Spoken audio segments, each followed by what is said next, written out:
ಕೇರಳದಲ್ಲಿ ಸಂಭವಿಸಿದ ಗುಡ್ಡ ಕುಸಿತ ದುರಂತದಲ್ಲಿ ಸಾವಿನ ಸಂಖ್ಯೆ ಹೆಚ್ಚುತ್ತಲೇ ಇದೆ.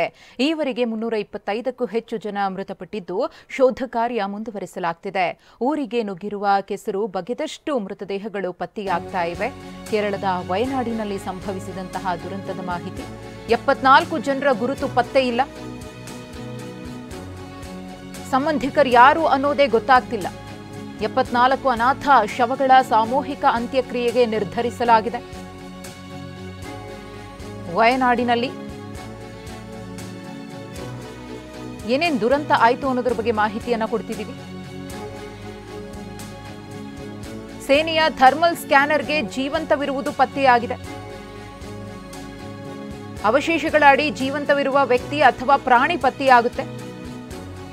281 ಜನ ನಾಪತ್ತೆಯಾಗಿದ್ದು ಕಾರ್ಯಾಚರಣೆ ತೀವ್ರಗೊಂಡಿದೆ.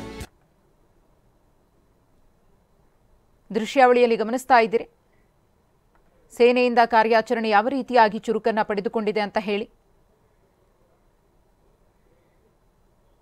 ವಯನಾಡಿನಲ್ಲಿ ಚಿಗುರೊಡೆದ ಬದುಕುಳಿದವರು ಇರುವಂತಹ ನಿರೀಕ್ಷೆ. 4 ಜನರ ರಕ್ಷಣೆಯ ಬೆನ್ನಲ್ಲೇ ನಿರಾಳರಾಗುವಂತಹ ವರದಿ ಇದೀಗ ಸಿಕ್ಕಿದೆ. ಸೇನೆಯ ಥರ್ಮಲ್ ಸ್ಕ್ಯಾನರ್ಗೆ ಯಾರಾದರೂ ಜೀವಂತ ಇದ್ರೆ ಅದರ ಬಗ್ಗೆ ಗೊತ್ತಾಗುತ್ತೆ. ಆ ಥರ್ಮಲ್ ಸ್ಕ್ಯಾನರ್ ಅನ್ನ ಯೂಸ್ ಮಾಡಿ ಮಣ್ಣಿನ ಅಡಿ ಯಾರಾದರೂ ಸಿಲುಕಿಕೊಂಡಿದ್ರೆ ಅಥವಾ ಅಲ್ಲಿ ಆಗಿರುವಂತಹ ದುರಂತ ಮರದ ದಿಮ್ಮೆಗಳು ಅಥವಾ ಬಂಡೆಗಳ ನಡುವೆ ಏನಾದರೂ ಸಿಲುಕಿ ಬದುಕುಳಿದಿದ್ರೆ ಬದುಕುಳಿದವರ ಬಗ್ಗೆ ಸುಳಿವು ಸಿಗುತ್ತೆ ಆ ಒಂದು ಥರ್ಮಲ್ ಸ್ಕ್ಯಾನರ್ನಿಂದ.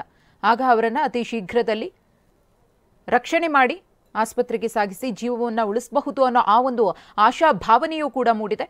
ಅವಶೇಷಗಳ ಅಡಿ ಜೀವಂತವಿರುವ ವ್ಯಕ್ತಿ ಅಥವಾ ಪ್ರಾಣಿ ಪತ್ತೆಯಾಗುತ್ತೆ. ಸದ್ಯಕ್ಕೆ 281 ಜನ ನಾಪತ್ತೆಯಾಗಿದ್ದು ಅವರಿಗೋಸ್ಕರ ಹುಡುಕಾಟ ನಡೀತಾ ಇದೆ. ಮತ್ತೊಂದು ಕಡೆ ಅನೇಕ ಮಂದಿ ಈಗಾಗಲೇ ಈ ಒಂದು ದುರಂತದ ಸ್ಥಳದಿಂದ ರಕ್ಷಿಸಲ್ಪಟ್ಟಿರುವವರು ತಮ್ಮ ಸಂಬಂಧಿಕರು ಏನಾದರೂ ಬದುಕಿರಬಹುದು, ಎಲ್ಲೋ ಒಂದು ಕಡೆ ಉಸಿರಾಡ್ತಾ ಇರಬಹುದು, ಅವರು ಬರ್ತಾರೆ, ಅವರನ್ನು ರಕ್ಷಿಸ್ತಾರೆ ಅನ್ನೋ ನಿರೀಕ್ಷೆಯಲ್ಲಿದ್ದಾರೆ. ಆ ನಿರೀಕ್ಷೆಗೆ ಮತ್ತಷ್ಟು ರೆಕ್ಕೆ ಪುಕ್ಕ ಬಂದಿದೆ ಈ ಒಂದು ವರದಿಯಿಂದ. ಕಾರ್ಯಾಚರಣೆ ನಡೀತಾ ಇದೆ ನಿರಂತರವಾಗಿ ರಕ್ಷಣಾ ಸಿಬ್ಬಂದಿಯಿಂದ. ಈಗಾಗಲೇ 4 ಮಂದಿಯನ್ನು ರಕ್ಷಿಸಲಾಗಿದೆ. 4 ದಿನಗಳಿಂದ ಅವಶೇಷಗಳ ಅಡಿಯಲ್ಲಿ ಇದ್ದವರನ್ನ ಸುರಕ್ಷಿತವಾಗಿ ರಕ್ಷಿಸಿ ಅವರಿಗೆ ಆಸ್ಪತ್ರೆಯಲ್ಲಿ ಚಿಕಿತ್ಸೆಯನ್ನು ಕೊಡಲಾಗ್ತಾ ಇದ್ದು ಅವರು ಪ್ರಾಣಾಪಾಯದಿಂದ ಪಾರಾಗಿದ್ದಾರೆ ಕೂಡ. ಅದೇ ರೀತಿಯಾಗಿ ಪವಾಡ ನಡೆದು ಮಿರಾಕಲ್ ಆಗಿ ಇನ್ನೊಂದಷ್ಟು ಮಂದಿ ಈ ದುರಂತದಲ್ಲಿ ಬದುಕುಳಿಯಬಹುದು ಅನ್ನೋ ನಿರೀಕ್ಷೆಯನ್ನ ಇದೀಗ ಇಟ್ಕೊಳ್ಳಲಾಗ್ತಾ ಇದೆ. ಸೇನೆಯ ಥರ್ಮಲ್ ಸ್ಕ್ಯಾನರ್ನಿಂದ ಆ ಒಂದು ವಿಚಾರ ಬಹಿರಂಗವಾಗುತ್ತೆ ಅನ್ನೋದು. 2012ರವರೆಗೂ ಕೂಡ ಚೆನ್ನಾಗಿತ್ತು ಚೂರಲ್ಮಲ ಬೆಟ್ಟ. 2019ರಿಂದಲೇ ಶುರುವಾಗಿತ್ತು ಗುಡ್ಡ ಕುಸಿತ. 2021ರಲ್ಲಿ ಚೂರಲ್ಮಲ ಬೆಟ್ಟದ ತಪ್ಪಲಲ್ಲಿ ಕುಸಿತವಾಗುತ್ತೆ. 2024ರ ಏಪ್ರಿಲ್ನಲ್ಲಿ ನೀರಿನ ಸಮೇತ ಗುಡ್ಡ ಕುಸಿತವಾಗುತ್ತೆ. ಏಪ್ರಿಲ್ ತಿಂಗಳಲ್ಲಿ 1970 ಮೀಟರ್ ವರೆಗೂ ಕೂಡ ಕುಸಿತಿತ್ತು ಗುಡ್ಡ. ಇನ್ನು ಮೊನ್ನೆ ಜುಲೈ 30ರಂದು ಸಂಪೂರ್ಣವಾಗಿ ಗುಡ್ಡ ಕುಸಿದು ಬೀಳುತ್ತೆ. 2012ರವರೆಗೂ ಕೂಡ ಚೂರಲ್ಮಲ ಬೆಟ್ಟ ಚೆನ್ನಾಗಿತ್ತು, ಯಾವುದೇ ರೀತಿಯ ಸಮಸ್ಯೆ ಇರಲಿಲ್ಲ. ಈ ಗುಡ್ಡ ಕುಸಿತದ ಘಟನೆಗಳು ಶುರುವಾಗಿದ್ದೇ 2019ರಿಂದ. ಅಲ್ಲಿಂದಲೂ ಕೂಡ ನಿರಂತರವಾಗಿ ಒಂದಷ್ಟು ಸಮಸ್ಯೆ ಎದುರಾಗ್ತಾನೆ ಇತ್ತು. 2021ರಲ್ಲಿ ಚೂರಲ್ಮಲ ಬೆಟ್ಟದ ತಪ್ಪಲಿನಲ್ಲಿ ಕುಸಿತವಾಗುತ್ತೆ.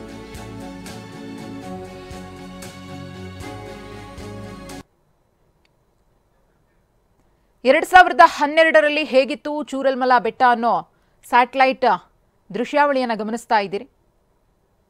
2012ರಲ್ಲಿ ಹಚ್ಚ ಹಸಿರಿನಿಂದ ಸಂಪೂರ್ಣವಾಗಿ ಕೂಡಿತ್ತು, ಯಾವುದೇ ರೀತಿಯ ಸಮಸ್ಯೆ ಇರಲಿಲ್ಲ.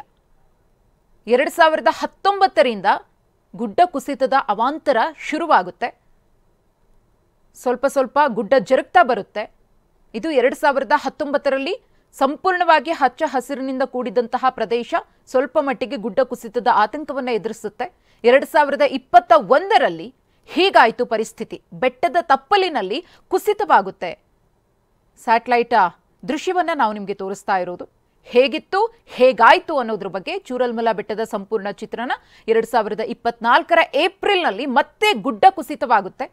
ನೀರಿನ ಸಮೇತ ಗುಡ್ಡ ಕುಸಿತವಾಗುತ್ತೆ. ಅದಾದ್ಮೇಲೆ ಮೊನ್ನೆ 30ನೇ ತಾರೀಕು ಸಂಪೂರ್ಣವಾಗಿ ಗುಡ್ಡ ಕುಸಿತವಾಗಿ 100 ಜನರನ್ನ ಬಲಿ ತಗೊಂಡಿದೆ.